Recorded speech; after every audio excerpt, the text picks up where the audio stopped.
Good morning विद्यार्थियों। Sangria आदर्श senior secondary school की online class में आपका फिर से स्वागत है। मैं कमल पालीवाल। हम पढ़ रहे थे दैनिक जीवन में रसायन के बारे में और इन रसायनों से संबंधित कुछ यौगिकों के बारे में। इससे पहले भी हमने जाना था अम्ल सार की संकल्पना के बारे में और पीएच स्केल के बारे में। आज हम पढ़ेंगे इस चैप्टर से संबंधित सबसे लास्ट वाला जो टॉपिक है साबुन और अपमार्जक के बारे में। साबुन एवं अपमार्जक।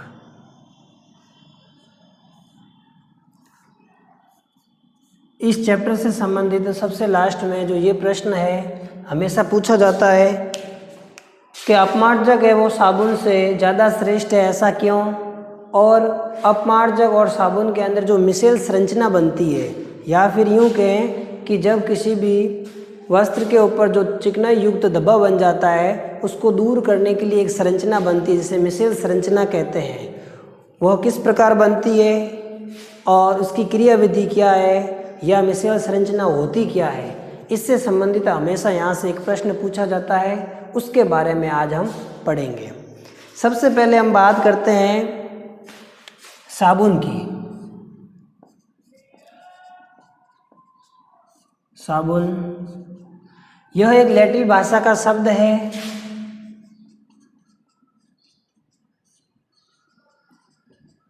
लैटिन भाषा जिसे सोप कहा जाता है। साबुन होते हैं जो उच्च वश्य अम्ल वाले या दीर्घ श्रृंखला वाले, दीर्घ श्रृंखला उच्च वश्य अम्लों जैसे स्टेरिक, पॉमिटिक एवं ओलिक अम्ल एवं ओलिक अम्लों के लवण होते हैं।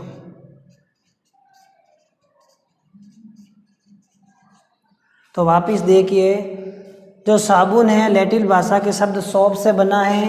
यह दीर्घ श्रृंखला कार्बन की जो दीर्घ श्रृंखला होती है, कार्बन की दीर्घ श्रृंखला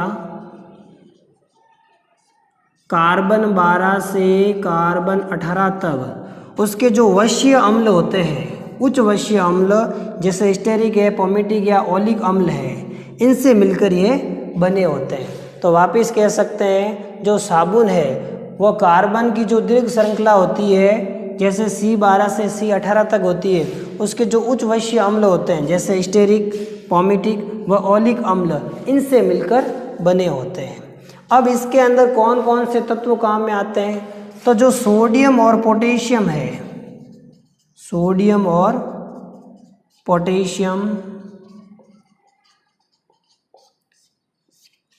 सोडियम और पोटेशियम के लवण हैं वो साबुन में पाए जाते हैं। अर्थात साबुन है वो सोडियम और पोटेशियम के लवणों से मिलकर बना होता है। अब साबुन का निर्माण कैसे होता है? साबुन का निर्माण, या फिर यूँ कहें साबुन के निर्माण की कौन सी विधि है?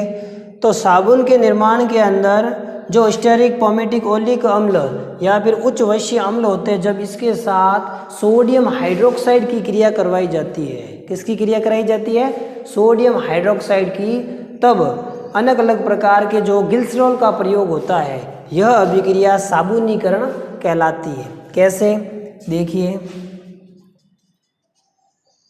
साबुनीकरण अभिक्रिया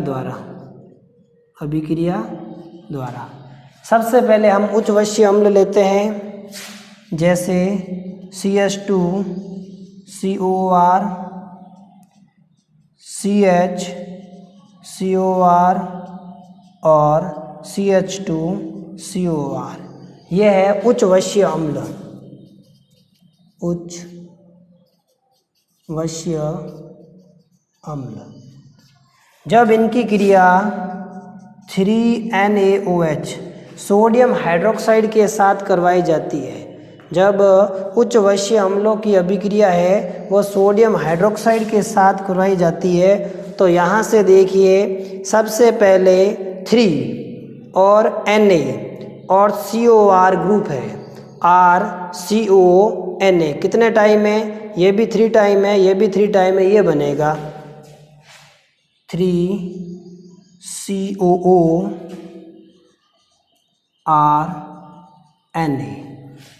पीछे हमारे पास CH2OH, CHOH और CH2OH का निर्माण होता है।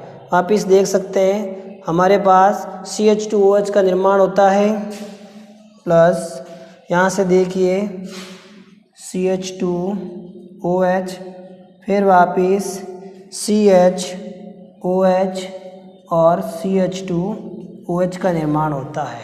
यह जो अभिक्रिया है वह साबुनीकरण अभिक्रिया कहलाती है, जिसमें इसमें यहाँ पे ग्लिसरॉल का निर्माण होता है और यह सोडियम हाइड्रोक्साइड है, सोडियम हाइड्रोक्साइड।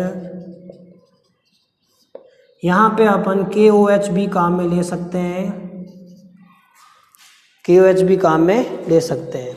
तो साबुनीकरण अभिक्रिया क्या होती है, जब उच्च वश्य अम्ल की अभिक्रिया सोडियम हाइड्रोक्साइड के साथ करवाई जाती है तो ग्लिसरॉल का निर्माण होता है, साथ में 3CORNA जो ये समूह है सोडियम समूह, यह भी साथ में रहता है। इस प्रकार यह अभिक्रिया है वो साबुनीकरण कहलाती है।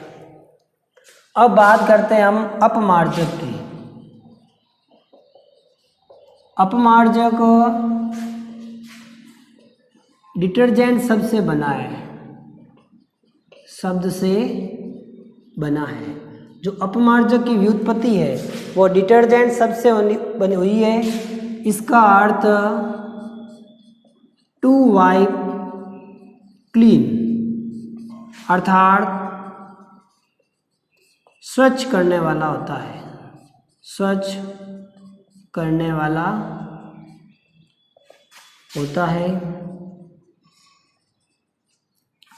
तो डिटर्जेंट शब्द से बना है अपमार्जक, जिसका शाब्दिक अर्थ टू वाइप क्लीन होता है, जिसे हम स्वच्छ करने वाला भी कहते हैं। साबुन के अंदर है वो सोडियम और पोटेशियम के लवण पाए जाते हैं, Na+ और K+ के है वो लवण पाए जाते हैं। इसी प्रकार अपमार्जक के अंदर, अपमार्जक में कैल्शियम तथा मैग्नीशियम +2+ के लवण पाए जाते हैं। तो पुनः देख सकते हैं जो सोडियम होता है और पोटेशियम होता है तो वो साबुन में कार्य करता है। इसी प्रकार कैल्शियम और मैग्नीशियम होते हैं वो अपमार्जक में काम आते हैं, या फिर यूँ कह सकते हैं कि अपमार्जक के अंदर कैल्शियम और मैग्नीशियम के लवण पाए जाते हैं। दूसरी बात, साबुन है वो हमेशा मीठे पानी या मृदु वाटर होता है, जिसे मीठा जल कहते हैं, उसी में ही घुलनशील होते हैं, विलयशील होते हैं। परंतु अपमार्जक है वह मीठे पानी के साथ साथ खारे पानी में भी क्या विलयशील होते हैं। और साबुन है हमेशा मीठे पानी के अंदर ही झाग देते हैं, परंतु अपमार्जक मीठे पानी के साथ साथ खारे पानी में भी हमें झाग प्रदान करते हैं, जिससे जो चिकनाई युक्त धब्बा है या फिर किसी वस्त्र पर जो गंदगी है या फिर जो धब्बा है वह आसानी से दूर हो जाता है। अब इस हेतु एक संरचना का निर्माण होता है। ये जो संरचना है जिसे हम मिश्रित संरचना कहते हैं, वो आगे पढ़ेंगे। सबसे पहले अब हम बात करते हैं साबुन और अपमार्जक की। ये अपमार्जक है वो साबुन की तुलना में श्रेष्ठ क्यों होते हैं? तो देखिए, अपमार्जक साबुन की तुलना में श्रेष्ठ होते हैं। अपमार्जक साबुन की तुलना में श्रेष्ठ होते हैं, क्यों? यह प्रश्न एग्जाम में बार बार पूछा जाता है कि अपमार्जक साबुन की तुलना में श्रेष्ठ होते हैं, ऐसा क्यों? तो देखिए, अपमार्जक खारे पानी, जिसे हम कठोर वाटर भी कहते हैं, खारे पानी एवं मीठे पानी दोनों में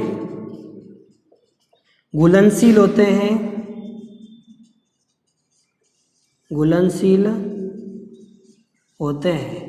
तथा ये मैग्नीशियम व कैल्शियम के लवण होते हैं।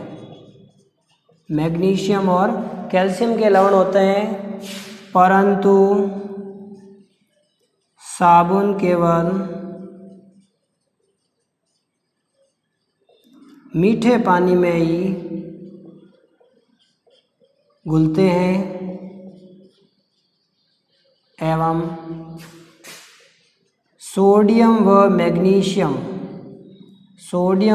पोटेशियम के लवण होते हैं। अतः अपमार्जक श्रेष्ठ होते हैं।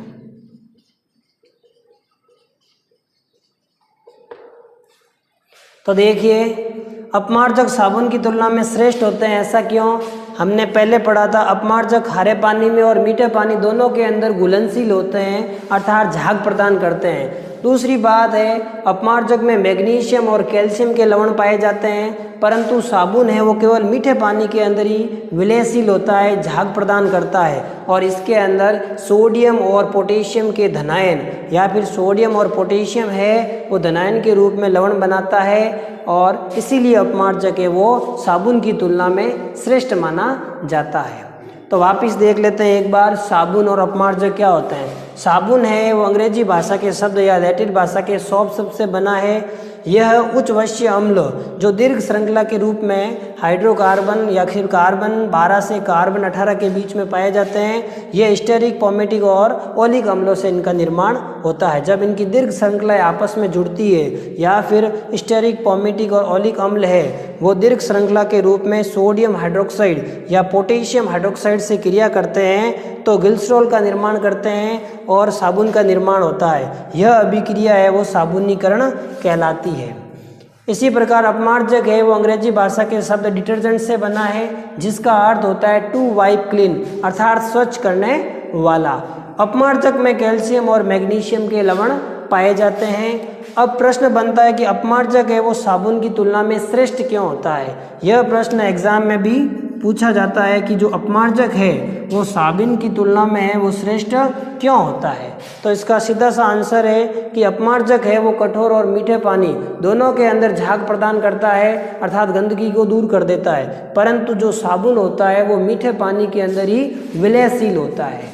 दूसरी बात करें, अपमार्जक के अंदर मैग्नीशियम और कैल्शियम के लवण पाए जाते हैं। इसी प्रकार साबुन के अंदर है जो सोडियम और पोटेशियम के लवण पाए जाते हैं। तो ये आज आपको जरूर समझ में आया होगा। धन्यवाद।